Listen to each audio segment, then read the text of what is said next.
First offer ہوئی تھی، حامد خان صاحب نے معذرت کی تھی. پھر میڈیا پہ زور و شور سے شوکاز نوٹس کی باتیں ہو رہی ہیں اور بیرسٹر گور اور میرے درمیان مخالفت کی باتیں ہو رہی ہیں. علی ظفر نے معذرت کر لی ہے ٹو بی دی چیئرمین. بسم اللہ الرحمن الرحیم. کیسے ہیں آپ؟ اللہ کرے جہاں رہیں خوش و خرم رہیں اور شاد و آباد رہیں. صدیق جان صاحب کی ایک ٹویٹ جس میں انہوں نے کہا کہ صدر عارف علوی نے قومی اسمبلی کے لیے بلائے جانے والے اجلاس کی سمری کو مسترد کر دیا ہے، اور وہاں سے یہ خبر بھی پھیلنا شروع ہو گئی کہ جی صدر عارف علوی صاحب کو کسی نے چپیڑیں مار دی ہیں. اس کی کیا تفصیل ہے وہ آپ سے ذکر کرتے ہیں، اور پی ٹی آئی کی اس وقت قومی اسمبلی میں سیٹوں کے حساب سے کیا پوزیشن ہے، اور شہباز شریف صاحب کس امید پر وزیر اعظم بنے گی، کیا ان کے پاس نشستیں پوری ہیں. اس کے ساتھ ساتھ پی ٹی آئی کے اندرونی اختلافات کی کیا کہانی ہے وہ بھی آپ سے ذکر کرتے ہیں.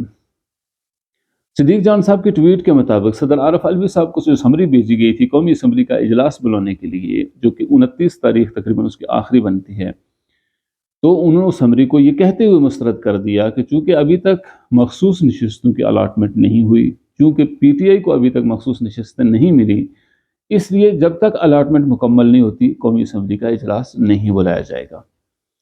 البتہ مختلف ذرائع سے اس بات کی تصدیق کرنے کی جب کوشش کی گئی تو پتہ چلا کہ صدر عارف علوی گزشتہ 2 دنوں سے اسلام آباد میں موجود نہیں ہیں، اور نہ ہی ان کے وہ لیگل ایڈوائزر موجود ہیں جن کے ایڈوائز کے پر وہ فیصلہ دیتے ہیں.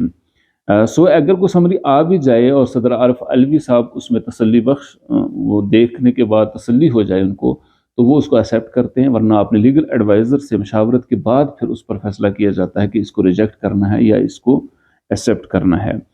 البتہ دوسری طرف اسحاق ڈار صاحب نے اس بات کی تصدیق یوں کی ہے کہ ابھی تک چونکہ اسمبلی کا اجلاس نہیں بلایا گیا، سمری تیار ہے، بھیجی نہیں گئی، لیکن اگر صدر عارف علوی اس اسمبلی کا اجلاس نہیں بلاتے جس کی سمری بھیجی گئی ہے، تو پھر یہ آٹومیٹیکلی 29 تاریخ کو اسپیکر وہ اجلاس بلا سکتا ہے.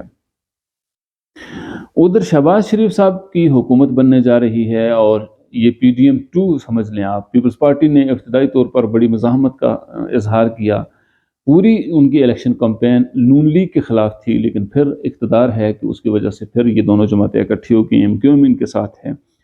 نون لیگ کی اپنی 108 نشستیں بنتی ہیں، جبکہ شہباز شریف کی جو حمایت ہے باقی جماعتوں کی ملا کر اگر ہم دیکھیں، ایم کیو ایم بھی اس میں شامل ہے اور پیپلز پارٹی ہے، تو ان کی کل اراکین کی تعداد 208 بن رہی ہے.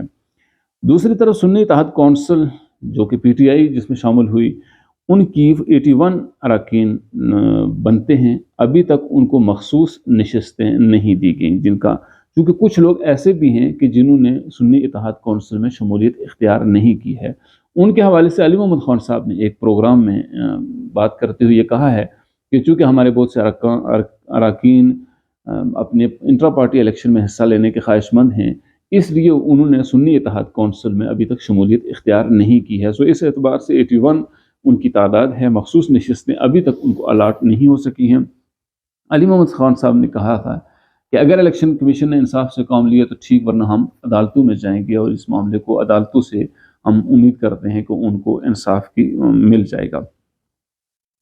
اس کے ساتھ ساتھ اگر ہم بات کریں کہ پی ٹی آئی کے جو اندرونی اختلافات ہیں، ایک خبر کے مطابق جس کو شعیب شاہین صاحب نے بھی کنفرم کیا ہے کہ پی ٹی آئی میں چیئرمین شپ کے لیے بھی پہلے بیرسٹر حامد کو کہا گیا، لیکن انہوں نے انکار کر دیا. پھر علی ظفر کو کہا گیا، اور اب خبر آ رہی ہے کہ علی ظفر صاحب نے بھی چیئرمین شپ سے لینے سے انکار کر دیا ہے.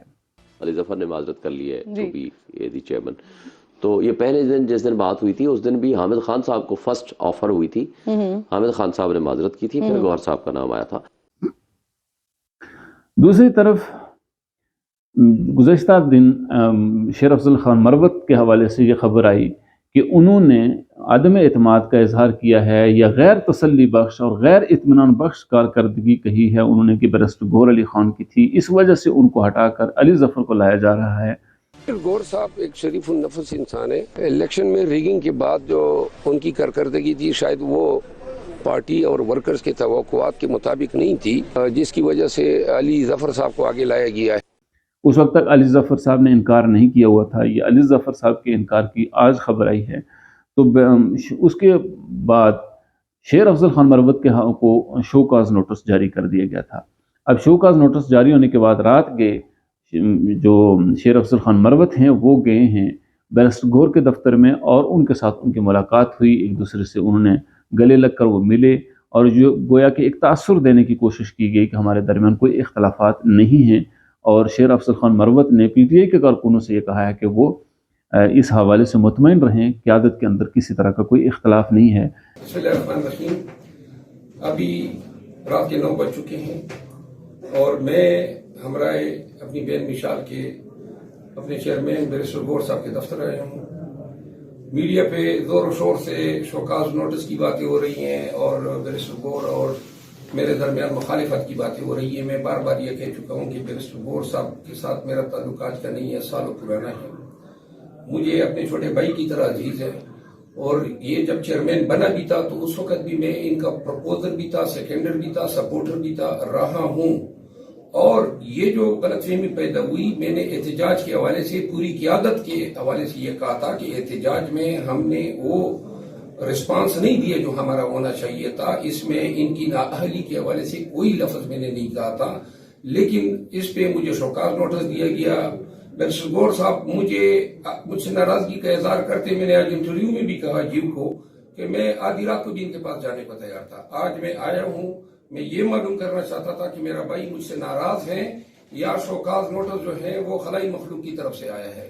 تو لہٰذا میں نے بیرسٹر گور صاحب کو گلے لگایا ہے، چوما ہے، اور اس شخص کے ماتھے پہ جو ہے کوئی لکیر تک نہیں ہے۔ باقی جو ہے میری آمد جو ہے وہ تمام پی ٹی آئی ورکر کے سامنے اس چیز کو ہم یہ لانا چاہتے ہیں کہ آپ کوئی ٹینشن نہ لیں۔ لیکن جو بات اصل سمجھنے کی ہے وہ یہ کہ پی ٹی آئی کے میں اس وقت چیئرمین شپ کے لیے کوئی یعنی اس کو لینے کے لیے قبول نہیں کر رہا، اور اس کے پیچھے کیا کہانی ہے؟ کیا ان لوگوں کے اوپر کسی کا پریشر ہے، دباؤ ہے، یا وہ یہ سمجھتے ہیں کہ عمران خان صاحب کی جو اگریسو سیاست تھی وہ اس کو کنٹینیو نہیں کر سکتے، سو جس طرح لوگوں کی ان کے اوپر توقعات ہیں وہ ان کو پورا نہیں کر سکیں گے، اس وجہ سے شاید لینے سے وہ گریزاں ہیں۔ آنے والے دنوں میں دیکھتے ہیں کہ اس کی کیا پیش رفت ہوتی ہے۔ ہماری ویڈیو اگر آپ کو پسند آئے تو اسے لائک اور شیئر ضرور کیجیے۔ السلام علیکم ورحمۃ اللہ وبرکاتہ۔